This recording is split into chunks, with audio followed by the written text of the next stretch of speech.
तो हम लोग बात कर रहे थे बेसिकली डायरेक्टिव टैग के बारे में। तो डायरेक्टिव टैग क्या होता है ये मैंने आपको बता दिया था। अब हम सबसे पहले पेज डायरेक्टिव के बारे में बात करेंगे, ठीक है ना। सो पेज डायरेक्टिव का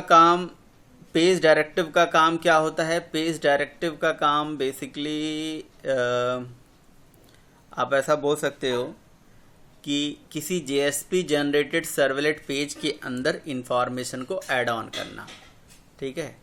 एक JSP जनरेटेड सर्वलेट के पेज में कुछ डायरेक्शन देना अपने JSP इंजन को, अपने वेब कंटेनर को, कि भाई इस JSP इंजन में इस पर्टिकुलर JSP जनरेटेड सर्वलेट में ये पर्टिकुलर जो काम है ये आप कर देना। इस टाइप का कुछ डायरेक्शन देने के लिए पेज डायरेक्टिव होता है, ठीक है। Page directive is use to providing the direction to the JSP generated servlet page, ठीक है। ये स्पेशली एक पेज की इंफॉर्मेशन को संभाल के रखता है, या आप बस बोल सकते हो कि JSP जनरेटेड सर्वलेट पेज में कुछ इंफॉर्मेशन ऐड ऑन करता है,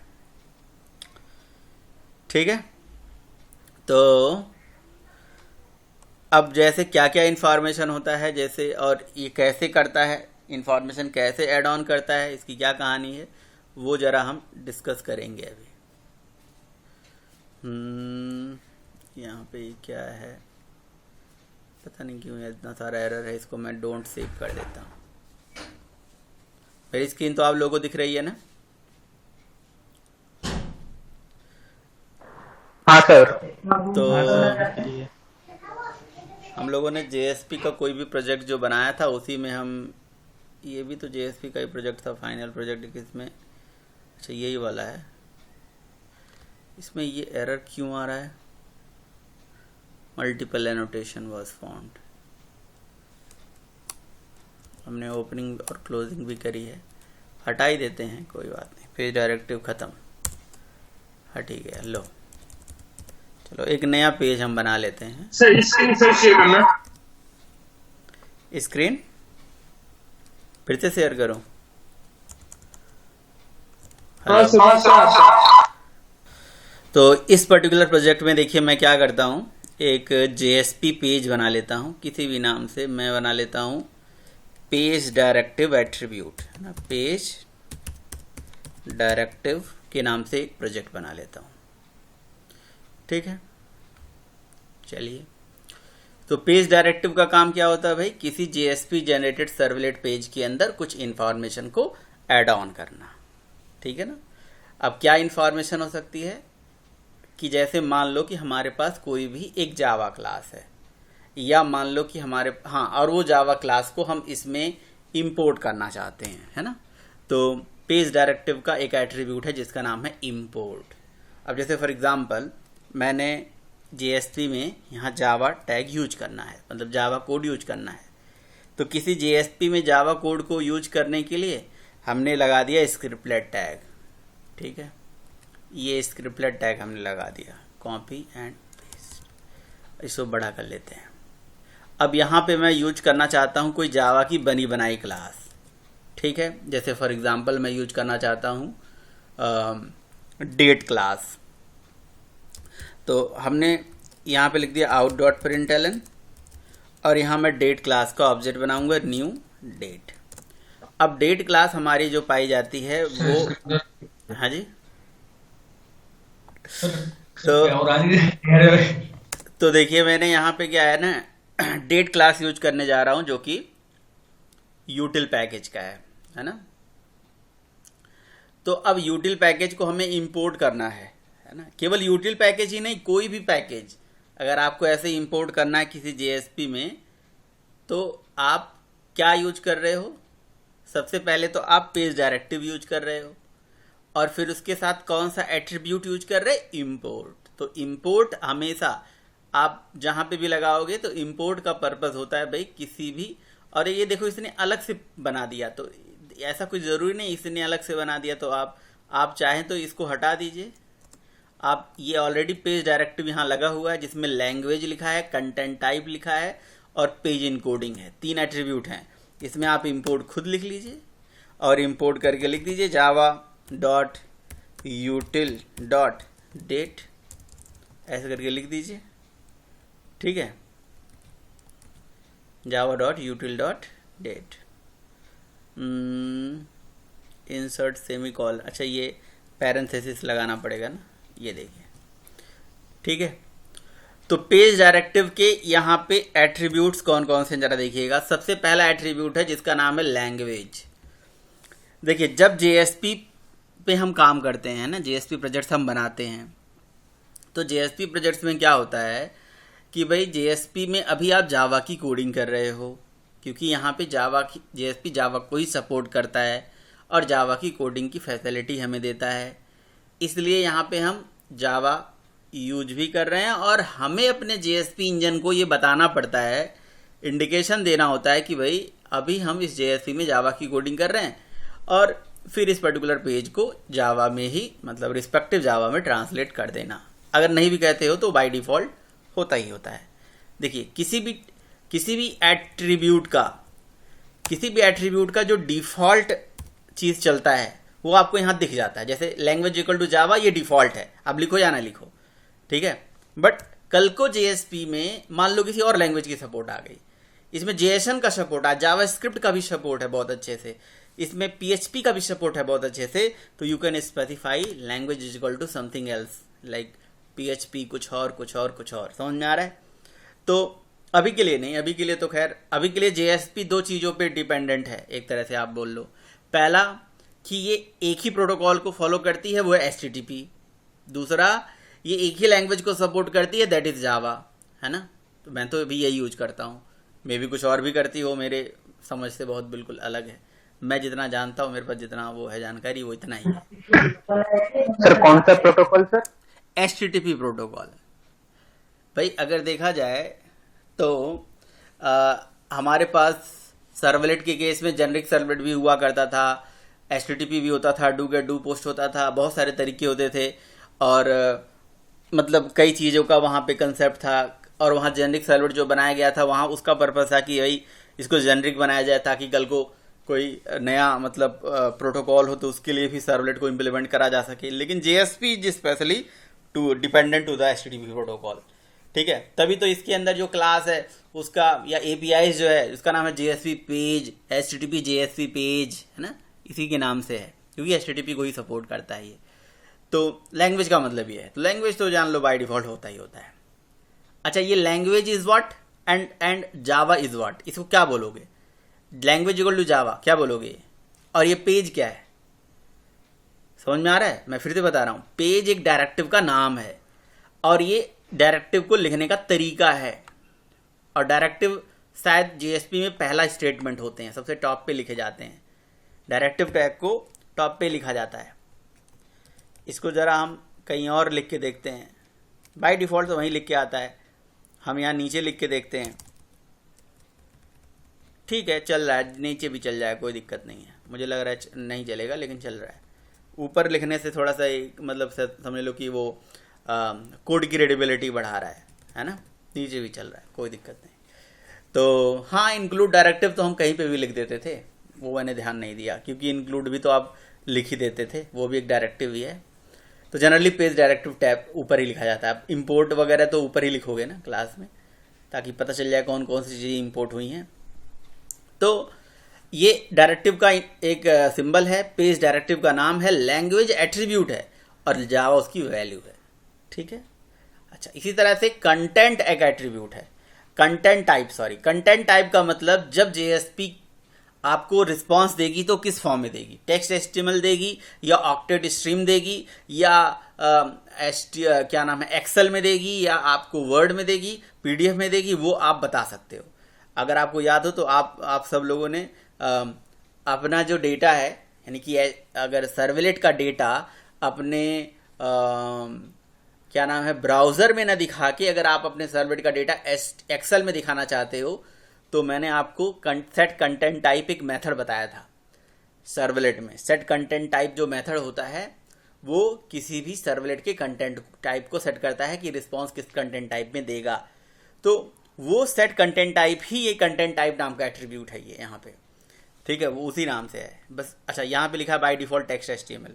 आप कल को इसका कंटेंट टाइप कुछ और बदलना चाहते हो तो बदल सकते हो। और करेक्टर सेट मतलब किस इनकोडिंग को सपोर्ट करता है, तो ISO 8859 मतलब करेक्टर को सपोर्ट करता है। करेक्टर की भी इनकोडिंग होती है, यूनिकोड सिस्टम होता है, तो ये बाय डिफॉल्ट इसकी इनकोडिंग है। बट कंटेंट टाइप और इनकोडिंग कल को आप बदल भी सकते हो, आपकी इच्छा है। ठीक है, इसकी जरूरत पड़ेगी, जैसे मान लो कि आपको आउटपुट, आप क्या कर रहे हो, आप डाउनलोडिंग कर रहे हो, तो वहाँ सेट कंटेंट टाइप में आपको ऑक्टेट स्ट्रीम लिखना पड़ता है, तो आप यहाँ पे भी करोगे ऐसे ही। कहीं पे आपको अगर आउटपुट आपको एक्सेल में चाहिए तो application/vendor.excel करना चाहते हो तो वो भी कर सकते हो। तो वो चीज़ करके आप लोग देख लीजिएगा, समझ रहे हो ना, वो चीज़ करके देख लीजिएगा। मैं हर एक चीज़ आपको एक एक छोटा चीज़ आपको बताऊं, बस मैं कंसेप्ट अगर समझा दे रहा हूं तो उसको आप ज़रूर इम्प्लीमेंट करिएगा। उसी तरह से है, बिल्कुल उसी तरह से है ना। तो ये कंटेंट टाइप का मतलब होता है, बाय डिफ़ॉल्ट यही कंटेंट टाइप और यही लैंग्वेज होता है, यही पेज इनकोडिंग होती है, आप यूज करो ना करो। तो ये तीनों चीज़ें तो हमें समझ में आ रहा है भाई। और चौथा एक इंपोर्ट हो गया, इंपोर्ट हम पैकेज को करते हैं। अब कोई यही ज़रूरी नहीं है कि यहीं पे पैकेज हो कल को, अच्छा कोई ज़रूरी नहीं है कि किसी JSP प्रोजेक्ट में सर्वलेट नहीं हो सकती है। ये भी आप लोग बड़ा कन्फ्यूज़ हो कि नहीं यार, आप अपने JSP में सर्वलेट का भी प्रोजेक्ट बना सकते हो और सर्वलेट को भी एक्सटेंड कर सकते हो, नॉर्मल प्रोजेक्ट भी बना सकते हो। एक प्रोजेक्ट में सर्वलेट JSP मिला के ही प्रोजेक्ट बनते हैं, ऐसा कोई ज़रूरी नहीं है। कुछ काम सर्वलेट से हो सकता है, कुछ काम JSP से हो सकता है ना। आपको जिस हिसाब से लगे आप उस हिसाब से पैकेजेस इंपोर्ट एक्सटेंड ये सब कर सकते हैं। तो देखो P1 पैकेज में मैंने A नाम की क्लास बना दी, ठीक है, और A क्लास के अंदर कोई हमने मेथड बना लिया, से हमने शो नाम से मेथड बना लिया। अब मुझे ये क्लास यूज करना है और मैं इसको स्टैटिक मेथड बना देता हूँ, system.out.println। यहाँ पे हमने लिख दिया शो ऑफ A, ये मेथड मैंने स्टैटिक बना दिया, ठीक है। अब मुझे क्या करना है, अपने JSP पेज में किसको यूज करना है जी, मुझे यूज करना है अपनी A क्लास का शो मेथड। तो मैंने A क्लास के शो मेथड को ऐसे कॉल कर लिया, कैपिटल A डॉट शो। क्यों, क्लास के नेम से, क्यों, स्टैटिक मेथड है ना, तो कॉल कर सकता हूँ। देखो यहाँ एरर आ गया। तो अगर मैं A लिख रहा था और कंट्रोल स्पेस कर दूँ A लिखते ही, A कंट्रोल स्पेस, तो ये अपने आप पैकेज दिखा देगा, इंपोर्ट भी हो जाएगा। ये देखो हो गया कि नहीं हो गया, ऊपर इंपोर्ट, अलग से इसको इंपोर्ट कर दिया इसने। अब उठा के यहाँ लगा देना, कॉमा लगा के, ठीक है ना। यहाँ से A dot show method call कर दिया। तो आप अपनी क्लासेस के भी पैकेजेस को इंपोर्ट करा सकते हो। सर स्क्रीन बहुत धीरे आ रही है सर, बहुत देर में आ रही है, मतलब बहुत धीरे धीरे मूव हो रही है। भाई देखो इस मौसम में स्क्रीन आ रही है तो क्या मतलब इतना कम है, अगर आ रही है तो आ रही है तो क्या कम है इतना, तो धीरे और सर आ रही है वही बहुत है सर। सर आप बोल पहले रहे हो सर, इसके बाद में आ रही है। हाँ सर थोड़ा लेट चल गया 5 सेकंड। तो भाई थोड़ा तो वो भी कर रहा है ना, ऐसा तो कुछ मैं उर्दू नहीं बोल रहा हूँ कि आपको समझ में नहीं आ रही है। थोड़ा मैनेज करो भाई, क्या करोगे बताओ। शायद प्लेस चेंज करने से होगा सर कुछ प्लेस। अब भाई जितना मुझे लगाना था इसमें जुगाड़, मैंने सारे जुगाड़ लगा लिए, ठीक है। एक और काम कर लेता हूँ, रुको।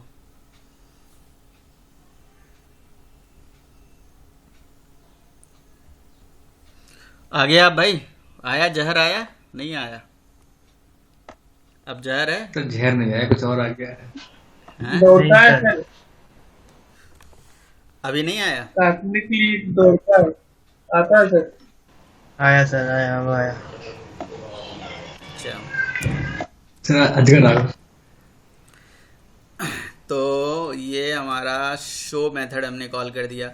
मुझे लग रहा है ना ये शो मेथड हमने पब्लिक नहीं बनाया है, इसलिए वहाँ से पैकेज के बाहर नहीं जा रहा है, ठीक है। तो इसे पब्लिक बना लेना चाहिए, तो मैंने इसे पब्लिक बना दिया। अब क्या कह रहा है भाई, ये कह रहा है कि दिस मेथड कैन नॉट, अच्छा विजिबल तो बना दिया मैंने इसको। अब देखो यही सब इसकी दिक्कत है, यही सब इसकी समस्या है, परेशानी है कि जो हमारा इक्लिप्स है चीज़ें समझता नहीं है बहुत जल्दी, ठीक है। समझ गया आप, समझ गया। तो मैंने शो मेथड कॉल कर दिया, ठीक है। बस कॉल हो जाएगा। कल को इस तरह से हमने पेज को इंपोर्ट करना सीख लिया, साथ में हमने पेज पे पेज डायरेक्टिव का इंपोर्ट एट्रीब्यूट हो गया, लैंग्वेज हो गया, कंटेंट टाइप एट्रीब्यूट हो गया। तो मुझे तो नहीं लग रहा है कोई दिक्कत होगी, आप लोगों को समझ में आ रहा होगा, बताइए जी। इसको चला लेते हैं, रन ऑन सर्वर, नेक्स्ट यहाँ से JSP प्रोजेक्ट।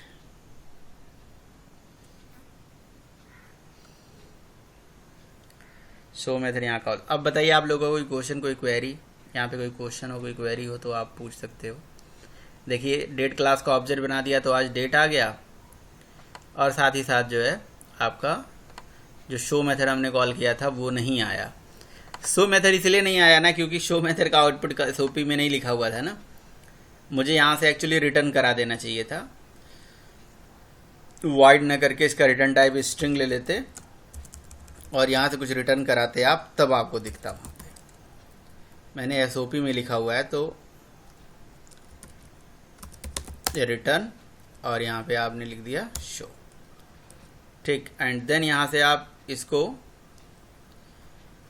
out.println में डाल दीजिए। तो ये आउट जो है ये क्या है, व्हाट इज आउट? आउट क्या है बता सकते हैं आप लोग? सर प्रिंट स्ट्रीम का रेफरेंस। सर इम्प्लिसिट ऑब्जेक्ट है सर। सर ये प्रिंट राइटर का वो है सर, हाँ, इम्प्लिसिट प्रिंट ऑब्जेक्ट राइटर है, बिल्कुल सही बात है। और प्रिंट राइटर जो है इंटरनली JSP राइटर जो है प्रिंट राइटर को एक्सटेंड करती है, तो JSP राइटर एक क्लास है उसी टाइप का, ये वेरिएबल है, ठीक है। इसके आगे ले जाओगे तो ये देखो यहाँ पे दिखेगा, ये JSP राइटर आउट करके लिखा हुआ है। ओके, तो आप लोगों को इतने सारे एट्रीब्यूट समझ में आ गए जो अभी आपको बताया, कोई दिक्कत? हाँ जी, पेज डायरेक्टिव कितने एट्रीब्यूट क्लियर हैं? ठीक है। पेज डायरेक्टिव का एक एट्रीब्यूट होता है एक्सटेंड्स, जरा वो हम चला के देखते हैं। एक्सटेंड पता है किस लिए होता है? जावा में एक्सटेंड किस लिए होता है बताइए, किस पर्पस के लिए करते हो आप? इनहेरिटेंस। इनहेरिट करने के लिए करते हैं, बिल्कुल सत्य वचन।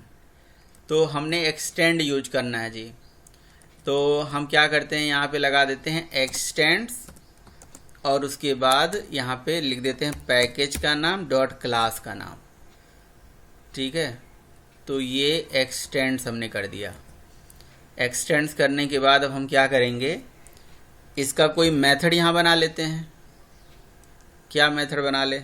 मान लीजिए हमने स्ट्रिंग, पब्लिक स्ट्रिंग डिस्प्ले करके एक मेथड बना लेते हैं, या कोई डेटा क्रिएट कर लेते हैं इनहेरिट करके। कोई ज़रूरी नहीं है कि आप int x equals to public int x equals to 10 करके हमने कोई डेटा बना लिया, और इसको मुझे पेज डायरेक्टिव का यूज करके यहाँ पे यूज करना है। out.println में println के अंदर हमें x को कॉल करना है। सेव कर दिया, ठीक है। और अब इसको हम कर देते हैं run, right click, run as, run on server. वैसे मैंने इसको सेव कर दिया तो रीलोड हो गया, यहाँ से रिफ्रेश भी कर दोगे तो हो जाएगा। ओफ, रिफ्रेश करते ही ये तो बहुत बड़ा समस्या आ गया यार, क्या दिक्कत है?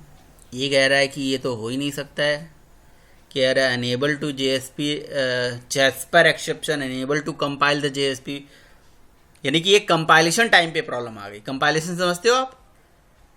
कंपाइलेशन का मतलब हो गया पेज का ट्रांसलेशन। जब JSP से सर्वलेट बन रही थी तो उसी टाइम पे उसने प्रॉब्लम दे दिया, कह दिया नहीं हो सकता भाई। हमने कहा क्यों? ठीक है, तो उसने हमें जवाब दिया। क्या जवाब दिया? जवाब ये दिया कि ये है पेज डायरेक्टिव डॉट JSP। क्या ये? Page directive dot JSP, page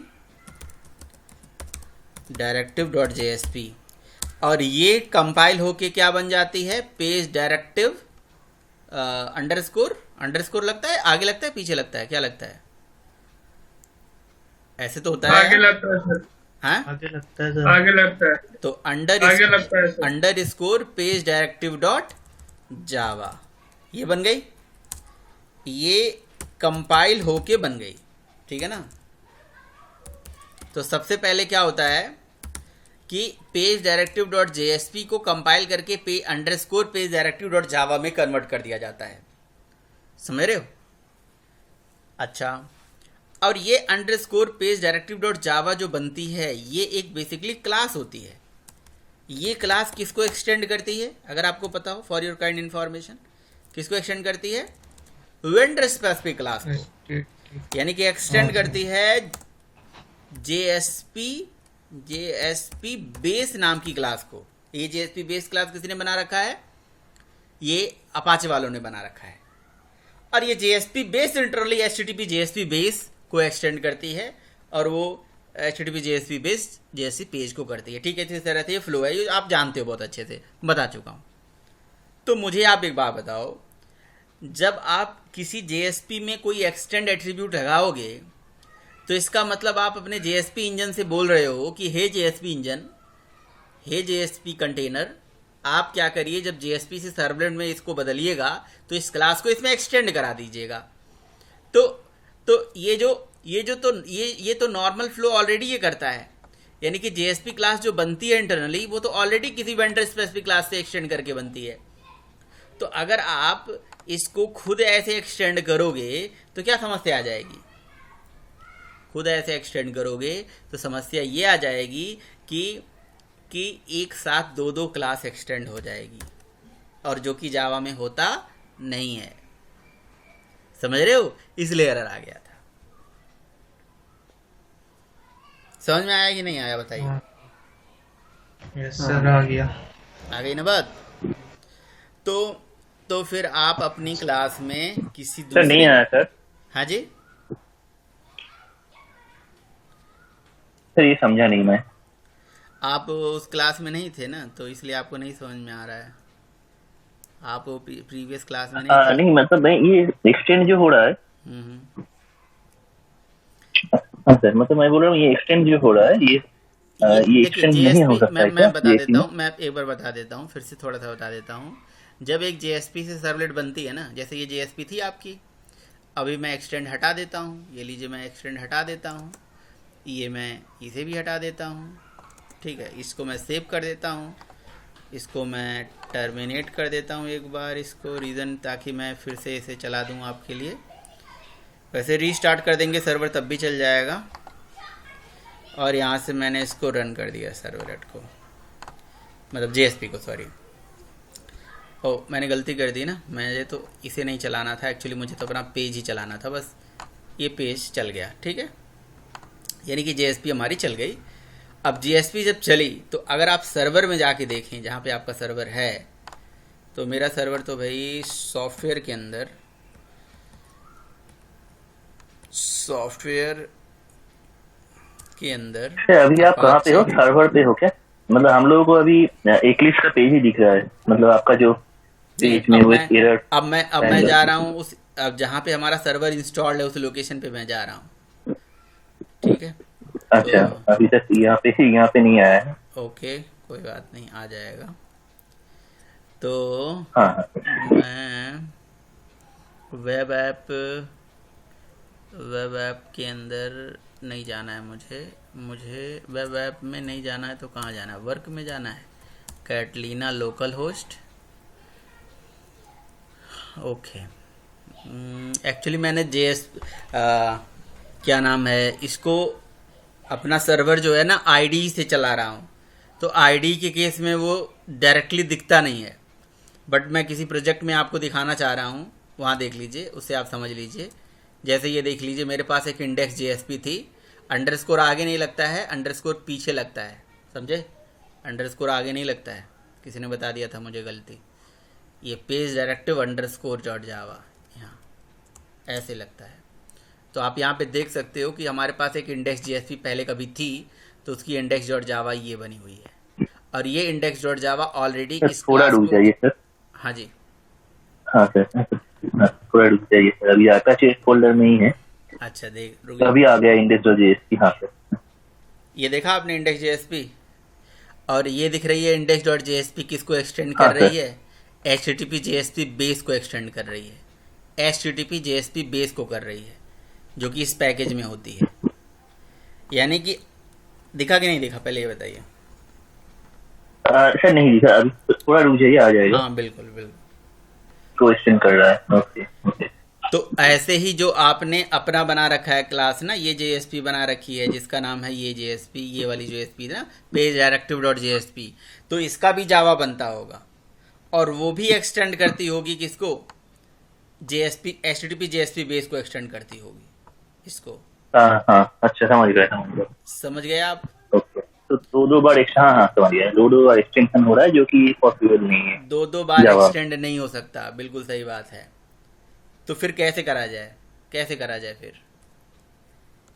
वो ऑलरेडी उसको एक्सटेंड कर रही है, तो फिर दूसरी क्लास एक्सटेंड हो नहीं सकती, फिर कैसे करा जाए आप लोग बताओ। मल्टीपल इनहेरिटेंस जावा में होती नहीं है, इसलिए वो एरर आ गया। सही इंटरफेस बना देते हैं उसको। क्या बना देते हैं?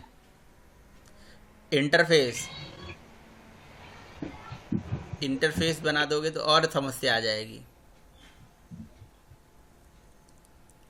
इंटरफेस नहीं, मैं मान लो कि क्लास ही करना चाहता हूँ, और बताओ कोई और तरीका है, कोई जुगाड़? ये इंटरव्यू का क्वेश्चन है कि एक्सटेंड जो है पेज डायरेक्टिव का एक्सटेंड एट्रीब्यूट कैसे ऐसे हम यूज कर सकते हैं, क्योंकि उसका फ्लो तो ऐसे चलता है, कहानी तो उसकी ऐसे होती है। तो बहुत आसान एनोनिमस तरीका है यार। क्लास हो जाएगा सर, हैं? एनोनिमस क्लास हो जाएगा सर। अरे यार सब बहुत आसान तरीका है। तुम एक काम करो ना, जो अपनी क्लास बनाए हो उस क्लास में एक्सटेंड्स कर दो, किससे? HTTP JSP बेस से। अपनी क्लास को एक्सटेंड्स कर दो HTTP JSP बेस से, तो कोई गलत है क्या? बोलो।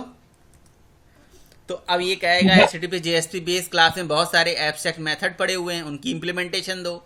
मैंने कहा नहीं दूंगा, मैं अपनी क्लास को बना दूंगा हाँ एब्स्ट्रैक्ट। सर, वो तो रहेगा। हाँ, हम्म।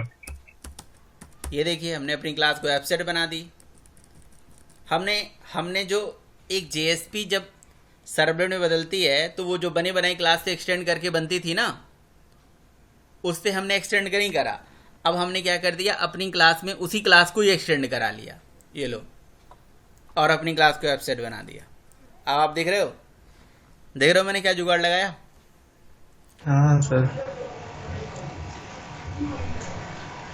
ये मैंने जुगाड़ लगाया है। अब उसके बाद इसको मैंने सेव कर दिया और अब मैं इस प्रोग्राम को चलाऊंगा, कोई एरर नहीं आएगा। अब आप देख सकते हो कोई भी एरर नहीं आएगा।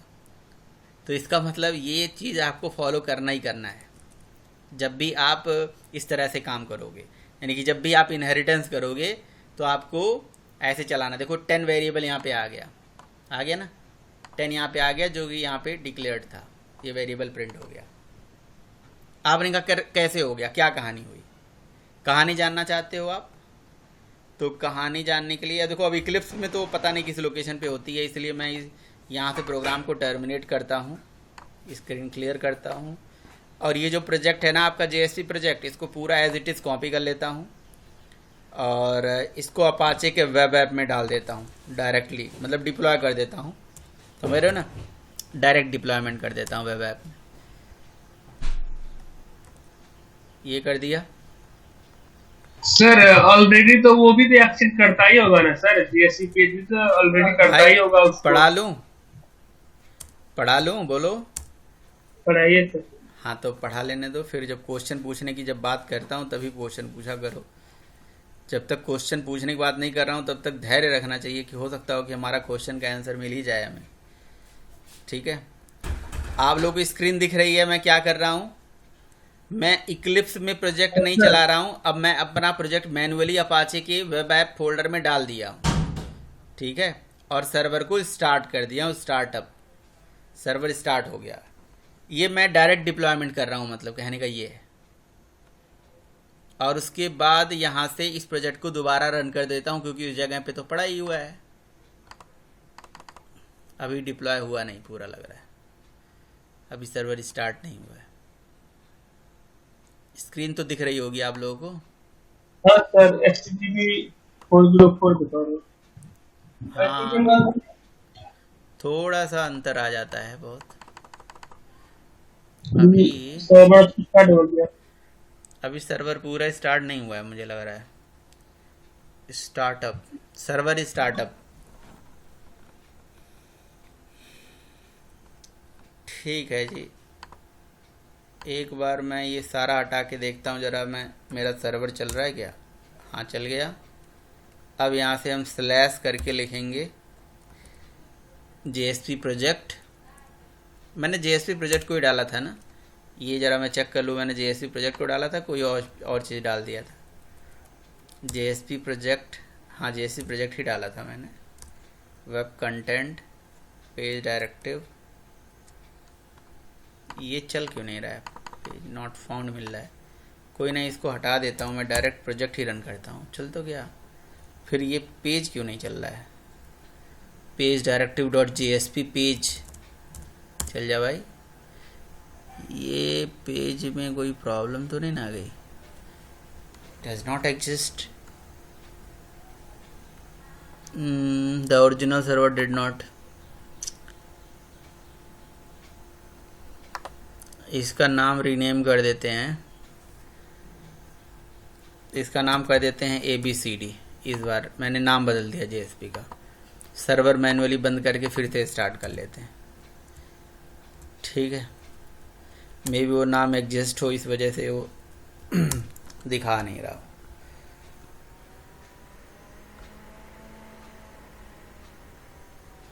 ठीक है, सर्वर स्टार्टअप हो गया। अब हम जाते हैं यहाँ से अपने प्रोजेक्ट को रन करते हैं। प्रोजेक्ट हमारा, सॉरी, ये हमारा प्रोजेक्ट चल गया, प्रोजेक्ट तो चल रहा है। और लिख देते हैं abcd.jsp। भाई यहाँ पे क्या दिक्कत आ गई? abcd.jsp हमारी मिल नहीं रही है। Web app JSP project, web sir ये प्रोजेक्ट की, हाँ जी,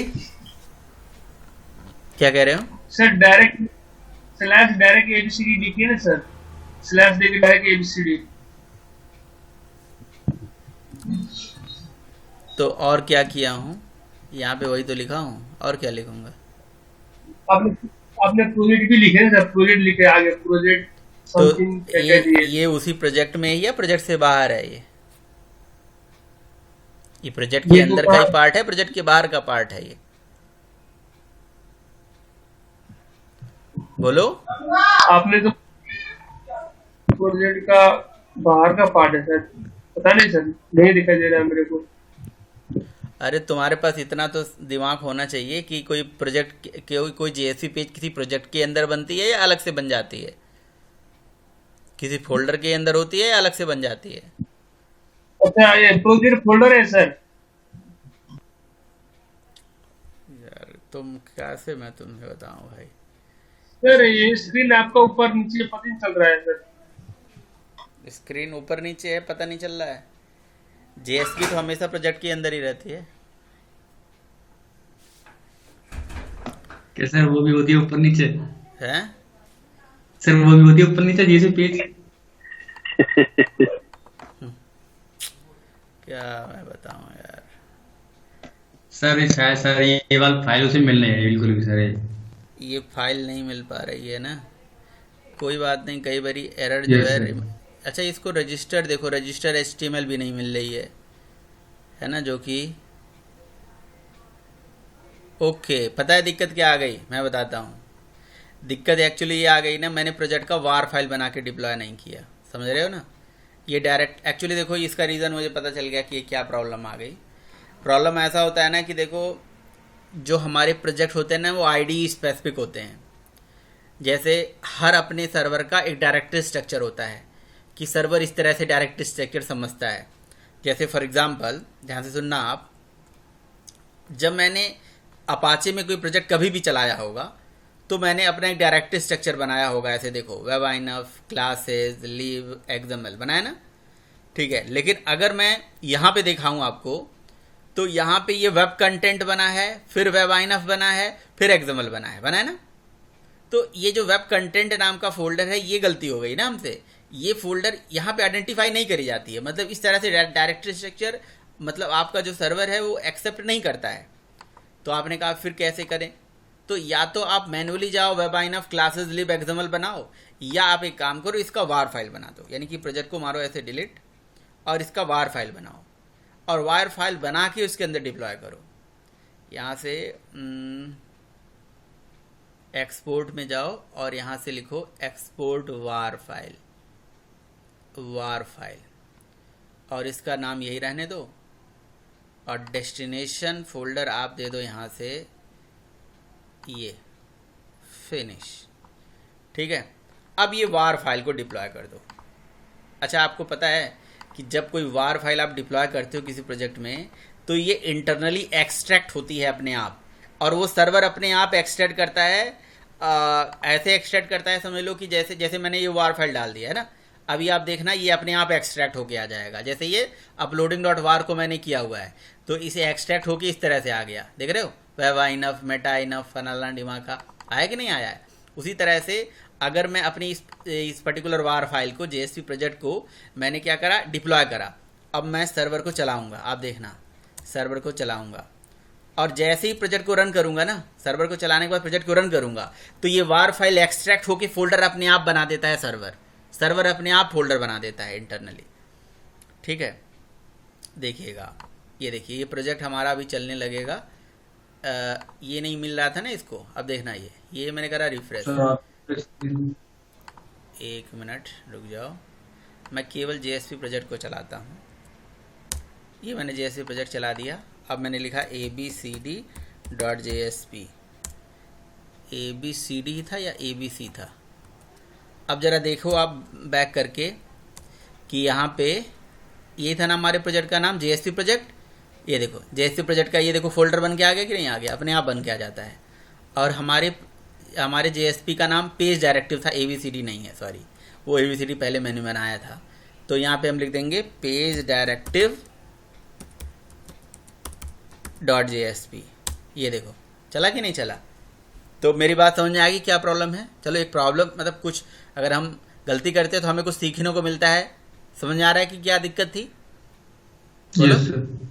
तो क्या करना होता है, हमेशा जब भी आप किसी सर्वर में या कभी भी किसी प्रोजेक्ट को कहीं से भी डिप्लॉय करना, तो मतलब किसी सर्वर में डिप्लॉय करना, या तो स्टैंडर्ड डायरेक्टरी स्ट्रक्चर जो होता है उसको फॉलो कर लेना, या आप उस प्रोजेक्ट का वार फाइल ही बना के डिप्लॉय करना। वार फाइल बना के डिप्लॉय करोगे तो ये वो अपने आप एक्सट्रैक्ट कर लेगा, उसको अपने हिसाब से चलाएगा, मैनेज करेगा। क्लियर है? बोलिए भाई परवेज, क्लियर है? समझ में आया क्या दिक्कत थी? हाँ सर, हम तो सोचे आपने वार फाइल बना के डाले थे, आपने वार फाइल बना के नहीं डाले थे स्टार्टिंग में। तो यहाँ पे जब आप वार फाइल बना के डालते हो तो ये एक्सट्रैक्ट होके अपने आप फोल्डर बना लेता है ना। और ये बात हमेशा याद रखो कि जब हम कोई प्रोजेक्ट बनाते हैं नेटबीन्स में, जब भी हम कोई वेब प्रोजेक्ट बनाते हैं इक्लिप्स में, तो जो डायरेक्टरी स्ट्रक्चर्स बनते हैं, है ना, वो नेटबीन्स में अलग बनते हैं, इक्लिप्स में अलग बनते हैं। जैसे इक्लिप्स में अलग अलग नाम से फोल्डर बनेगा, नेटबीन्स में अलग अलग नाम से फोल्डर बनेगा, और उस प्रोजेक्ट को डायरेक्टली किसी सर्वर में डालोगे तो सर्वर उसे आइडेंटिफाई नहीं कर पाएगा, वो दिक्कत करने लगेगा। ठीक है ना, तो ये चीज़ आपको पता रहना चाहिए। ठीक है, चलिए इतनी बात समझ में आ गई। मेन हमारा मुद्दा था कि वर्क के अंदर हम जाएंगे, कैटलीना के अंदर लोकल होस्ट के अंदर जाके हम उस जेएसपी से बनने वाली जेएसपी जनरेटेड सर्वलेट को अब दोबारा चेक करेंगे, और हम क्या पाते हैं जरा आप खुद ही देख लीजिए हम क्या पाते हैं। जेएसपी जनरेटेड सर्वलेट को जब हम देखने गए तो हमें क्या मिला, कुछ दिखा आप लोगों को? कुछ दिखा आप लोगों को?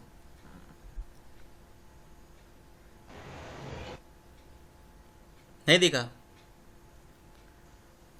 सर फोल्डर से मगर डाल दो। अच्छा, अभी देखो आ जाएगा।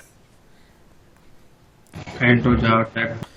तो देखो ये चीज़ मैं आपको दिखाना चाह रहा हूँ कि जब आप जेएसपी से, जैसे मैंने क्या कर दिया था, मैंने अपनी क्लास में एक्सटेंड कर दिया था। किससे एक्सटेंड कर दिया था जरा मुझे बताइएगा, कोई बताया मैंने अपनी क्लास में किससे एक्सटेंड करा दिया था? Sir HTTP JSP HTTP page से। इससे मत बोलो ये HTTP JSP बेस से करा दिया था, ये बोलो कि सर आपने जो वेंडर स्पेसिफिक क्लास जिसको एक्सटेंड करके JSP जनरेट सर्वलेट क्लास बनती है उससे एक्सटेंड करा दिया था आपने, मतलब उसका नाम HTTP JSP बेस ही था। बट कल को अगर यही प्रोजेक्ट चलने चले जाए ग्लासफिश में या वेबलॉजिक में तो वहां पे उस क्लास का नाम कुछ और होगा, वो याद मत कर लेना कि वही होगा। ये अपाचे के किस में है। तो जब किसी भी सर्वर पे कोई JSP चलती है ना तो उस पर्टिकुलर वेंडर पे जो वेंडर स्पेसिफिक क्लास होती है उससे एक्सटेंड करके बनती है, उसको एक्सटेंड करके बनती है, जहां पे चलेगी उसको एक्सटेंड करके बनेगी। तो उस एक्सटेंडेड क्लास को आपको निकालना है और अपनी क्लास में उसको एक्सटेंड करा लेना है, एंड देन उसके बाद आप क्या करोगे, अपनी JSP में किसी क्लास को एक्सटेंड करके चला सकते हो। तो अब JSP से जो जनरेटेड सर्वलेट बनेगी, JSP से जनरेटेड सर्वलेट बनेगी वो आपके वेंडर स्पेसिफिक क्लास को एक्सटेंड करके नहीं बनेगी, आपकी खुद की जो क्लास है उसको एक्सटेंड करके बनेगी, क्योंकि आपकी क्लास वेंडर स्पेसिफिक क्लास को एक्सटेंड करती है इंटरनली। तो ये सर्वर यानी कि JSP इंजन इंटरनली चेक करता है क्या आपकी क्लास क्या वेंडर स्पेसिफिक क्लास को एक्सटेंड कर रही है। अगर कर रही है तो वो JSP जनरेटेड सर्वलेट में आपकी क्लास को एक्सटेंड करने का परमिशन दे देता है। यानी कि हम जो मल्टीपल इनहेरिटेंस हो रहा था उससे रुकने के लिए, उससे बचने के लिए हमने मल्टी लेवल इनहेरिटेंस कर दिया। अब बात समझ में आ गई या नहीं आई? सिंपल सा थियरी था। हाँ? सर बात तो समझ में आ गया सर। बात क्या समझ में आया सर, वो JSP पेज जो एक्सटेंड कर रहा था सर वेंडर स्पेसिफिक क्लास को, हाँ वो ऑटो वैसे वो ऑटो हट जाता है ना सर। अगर P1 B क्लास जो वेंडर स्पेसिफिक क्लास को एक्सटेंड करता है और JSP पेज B को एक्सटेंड करता है तो भाई आप लोगों को कोई क्वेश्चन इनका समझ में आ रहा है, ये क्या बोल रहे हैं? आवाज कट रही है सर बहुत। आप लोगों को इनका क्वेश्चन समझ में आ रहा है, ये क्या बोल रहे हैं? सर मुझे सर कुछ समझ में आ रहा है। मुझे तो सर इनका मैं ये क्वेश्चन बोल रहा हूँ हाँ सर मैं ये बोल रहा हूँ स्टार्टिंग में JSP पेज जो एक्सटेंड कर रहा था वेंडर स्पेसिफिक क्लास को ना, वो तो करेगा पर हम लोग ने जो कहाँ B करेगा, क्लास बनाया है कहाँ उसमें करेगा? भी ये वही तो क्लास मैं तुमको दिखा रहा हूँ, ये वही तो क्लास दिखा रहा हूँ। ये कौन सा पेज है जो अगर आपको फाइल दिख रही है, ये इसका क्या नाम है? ये फाइल कौन सी है? Page directive JSP। ये पेज डायरेक्टिव JSP है। ऊपर देखो यहाँ पे, अब देखो ये क्या है, एरो दिख रहा है, ये जहां पे मेरा एरो है ये दिख रहा है।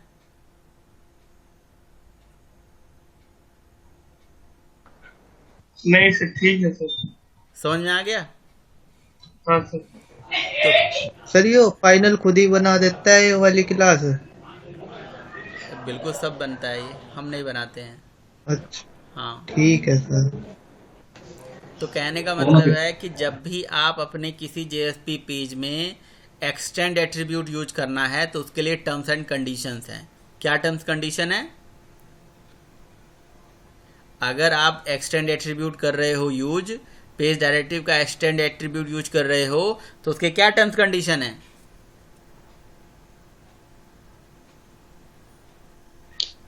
सर अपनी क्लास बना के सर उसको या सर फिर वही मान लो बात, सर अपनी क्लास क्यों बनाओगे? ये बोलो। सर एक क्लास बनाकर sir multi level internet follow करना पड़ेगा फिर। हाँ बस ये भी याद रख लो, मल्टी लेवल इनहेरिटेंस फॉलो करना पड़ेगा। या आप ये बोल दो कि सर जो जैसे मैं किसी क्लास में JSP पेज में एक्सटेंड लगा रहा हूँ तो एक्सटेंड तो मैं सर कोई क्लास ही करूँगा ना, तो जो क्लास एक्सटेंड हो रही है उस क्लास में वेंडर स्पेसिफिक क्लास को एक्सटेंड करना पड़ेगा। बस ये एक वर्ड का आंसर है, फिर चला लीजिए आप। अगर मैं एक्सटेंड लगा रहा हूं तो सर एक्सटेंड तो कोई क्लास ही करोगे ना, तो जो क्लास एक्सटेंड करोगे उससे आप वेंडर स्पेसिफिक क्लास से एक्सटेंड करा देना जिस सर्वर में वो चल रहा है। आपने कहा पता कैसे चलेगा? गूगल करना पड़ेगा आपको कि vendor specific class JSP Apache Tomcat के केस में क्या है, वेबलॉजिक के केस में क्या है, ग्लासफिश के केस में क्या है। या इसीलिए मैंने आपसे बोला है कि आप ग्लासफिश भी इंस्टॉल कर लो, उसे भी चला लो। मैंने तो आपको जो बताया था उसके बाद की जो चीज़ें थी वो रुक ही गई हैं, अब आप उसे किया नहीं है लेकिन कर लो। वेबलॉजिक इंस्टॉल कर लो, आपको सर्वलेट या जेएसपी के प्रोग्राम अलग अलग सर्वर में चलाने आ जाएगा। जावा प्लेटफॉर्म इंडिपेंडेंट तो है, सर्वर इंडिपेंडेंट भी तो है, तो उसको देखना चाहिए ना करके, अलग अलग सर्वर पे चलाना चाहिए उसे। ठीक है, तो ये कहानी है, बस इतना ही चीज़ है, इतना बड़ी बात है और कोई बड़ी बात नहीं है। ओके, तो पेज डायरेक्टिव का एक्सटेंड एट्रीब्यूट क्लियर।